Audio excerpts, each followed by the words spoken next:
তোকে আমি কাজ করতে দেব না, তুই লেখাপড়া শিখবি, মানুষের মতো। আপনার প্রথম চলচ্চিত্র কনসেপ্ট কিভাবে এলো এবং এটার স্ক্রিপ্ট বা চিত্রনাট্য কার ছিল? ওটা স্ক্রিপ্ট চিত্রনাট্য হলো, আপনার নাম শুনছেন কিনা সিনেমার, খুব একটা পরিচিত না উনি, ওনার নাম হচ্ছে শচীন কুমার নাগ। খুব কম ছবি করছে স্ক্রিপ্ট, তো আমাদের এখানে খুব ব্যস্ত থাকে তো অনেকে, তো ওনাকে একটু ফ্রি পাওয়াতে আমি ওটা করে ফেললাম ওনাকে দিয়ে। তারপর একটা আবার করছে আমার অনন্য মামুন, যে এখন পরিচালক, ও তো স্ক্রিপ্ট রাইটার ছিল। হ্যাঁ, ওই করছে, ও ভালোই করছে। তো এই ছবি নির্মাণের সময় আপনার কোনো বেগ পেতে হয়েছিল? হ্যাঁ, বেগ পেতে তো হয়েছেই, আর সিনেমা শুটিং করতে গেলে বেগটা থাকবেই পরিচালকের। কারণ একটা 70 থেকে 80, কেউ থাকে 80 থেকে 100 ইউনিট মেম্বার, এই সব কিছু কিন্তু পরিচালকের মাথায় থাকে। পরিচালককে সব যা কিছু আছে বড় সব কিছু নখদর্পে থাকতে হয়।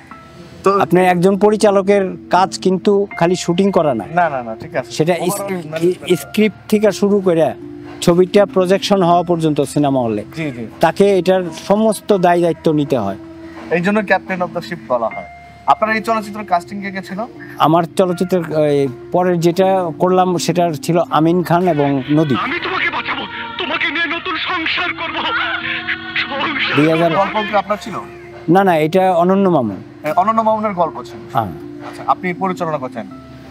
তো এই ছবি শুটিং করার সময় কোনো স্মৃতি মুহূর্ত বা কোনো ঘটনা? না, এটা ওই স্মুথলি করছি।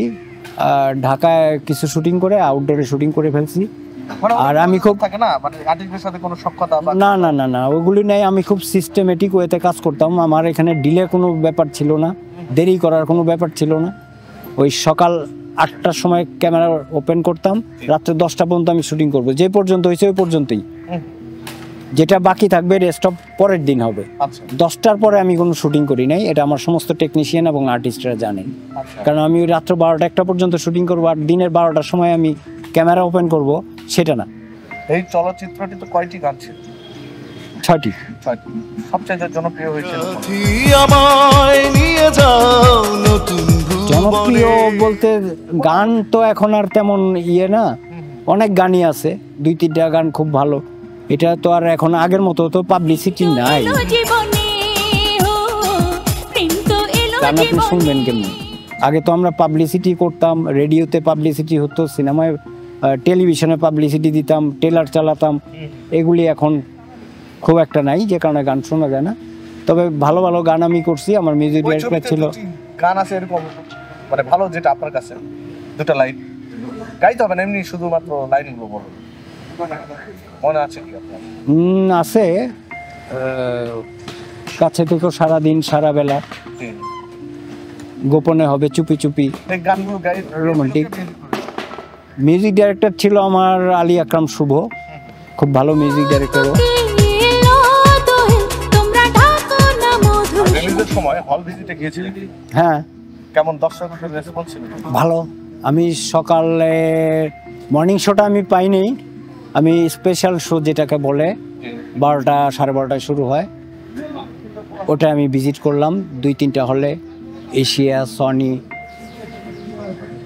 অভিসার, যে সমস্ত হলে চলছে উল্লেখযোগ্য হলে, বড় বড় হলে আমি ভিজিট করলাম।